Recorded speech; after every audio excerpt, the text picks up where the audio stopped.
Hi there.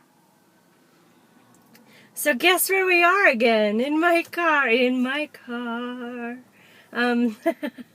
know what's funny is that I have no privacy where I live right now because I don't have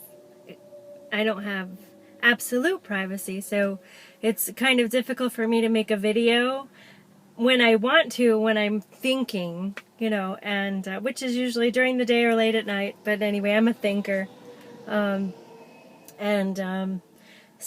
I was like, oh, I want to take you to a park or something, but every park I pass, there's people there, and I'm not going to sit and talk to my iPad. I have to remember to look at the dot. Okay. I'm not going to sit and look at my iPad and, talk to myself, but here I am in my car. Oh my gosh, I'm near a highway, at a rest stop or something like that, and I just decided to pull over because I have so much to say. You know what's funny? Well, not funny.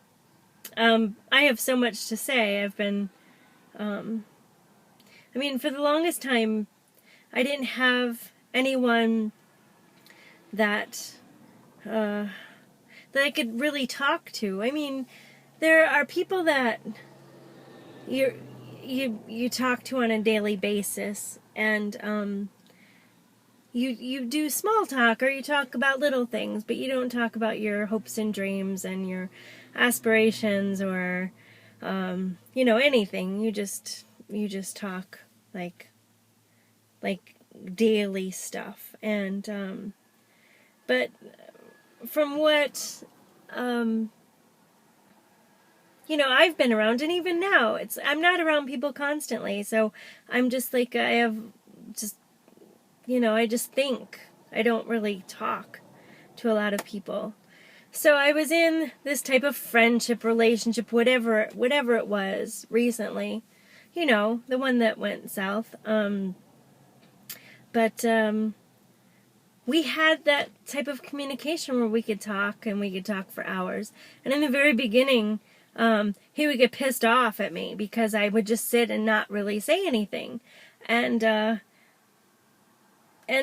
I didn't grasp that concept, that I was such a thinker, that I went so deep into my head for so many years, and I didn't think that I was a quiet person because I'm thinking all the time, constantly. I'm not sharing it, but I'm thinking it. And you get my videos and I talk, obviously, because what am I going to do? Just sit and not say anything? But that's sporadic, and it's not, not constant. So anyway, he'd say, well, why aren't you talking? Or, well, you have nothing to say? Or, and I was, dumbfounded. I just thought, well, I talk all the time, and he's like, well, no, you're not like someone that, well, not like his ex, no longer his ex, but not like his ex, who just rambles on about everything constantly, and where, to the point where he's not even there, and he's somewhere else like a balloon, and she's still talking about crap. And I was like, well, what do you want from me? It was almost as if he wanted me to be like her, so that it didn't hurt him as much, or whatever. Whatever people do for their needs, obviously he was getting pissed off because I wasn't her, but how could I be, and how could I ever be? But it did wake me up to the fact that, when I did finally start talking to him, and usually it was after a few drinks, I would sit and talk for hours, or whatever, just tell him everything, and tell him my secrets, and, just talk. But I miss that. I don't miss anything.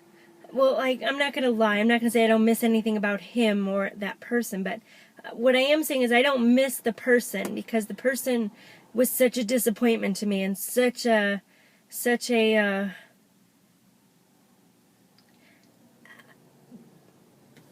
I almost don't want to talk to you guys, because he could easily watch this video and he's and I really hope that he's gone. I hope he's completely gone and he doesn't even watch my videos anymore, because then I'm free, and it doesn't matter, because to me he is gone.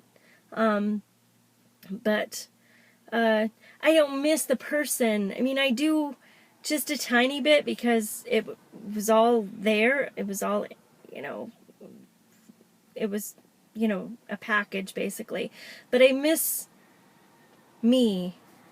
I miss feeling happy and the adventure that woke up inside of me, and the intellectual side that I was able to share, and I miss that. I miss a connection, and I miss the wonderful part, where not love, because obviously it couldn't have been love on his part. I mean, it was love on my part, but obviously it was just way too giving, I mean, that's just me. That's me with everybody. But I miss me. Being hopeful, because I found someone that was on my level, and I was able to open up and like feel free and feel alive, and so ever since then, it's almost as if I'm in shutdown mode. It's almost like like my battery needs to be changed, or I'm in shutdown mode, or someone unplugged me, and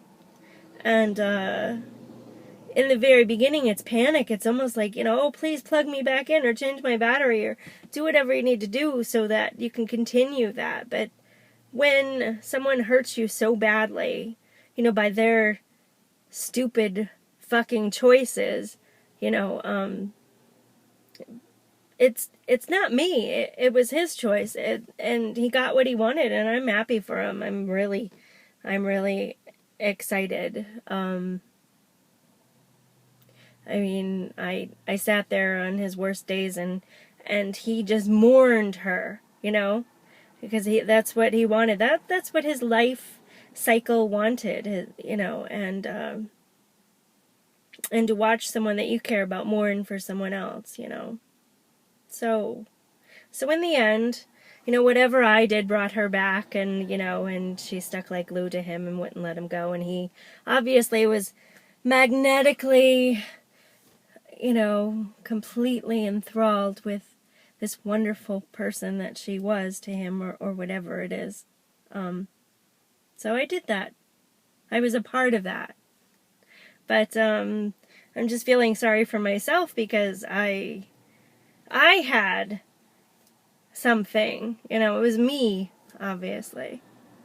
I mean, I've had people where I felt a magnetic charge with, or, where you just feel alive and amazing, and every day is just new, and it doesn't matter when it is, or where it is, or when it happens to you. It just is like electrifying. But there was always that thought in my head that, well, I know it's more than, I build it up more than what it really is a lot of times, and because that's my personality, and because I'm a romantic at heart, and most guys especially are not romantic, or or they can't be poetic, or whatever, like, just, I'm too much. So I'm talking again. So I have to wrap this up. So, but this time was just, here I go again with this time. I just, it's devastating. Not, I mean, he could just go fuck himself, so I don't give a shit about him anymore, so that doesn't matter. But it is just devastating, the whole story, the whole concept of, I keep saying concept, the whole story is just devastating, It's like one of those stories you put down and you never want to read again, but it's so heartbreaking that it's in your mind, and someone could ask you 30 years from now about it, and you'd know the whole story from the first to the last page. Yep.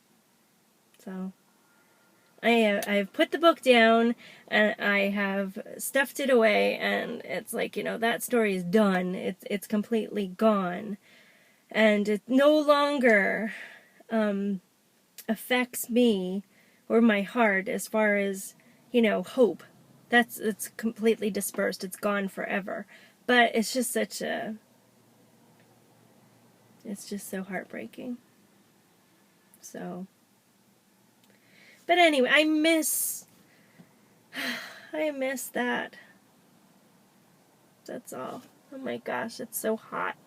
Because I'm next to the highway, the cars are zooming by, so I have my windows up, and it's like, it feels like it's 100 degrees in here. So I gotta go because, Gigi, I gotta go because, I gotta load this. But I guess that's it. That's one of my thoughts today. Bye for now. I don't know.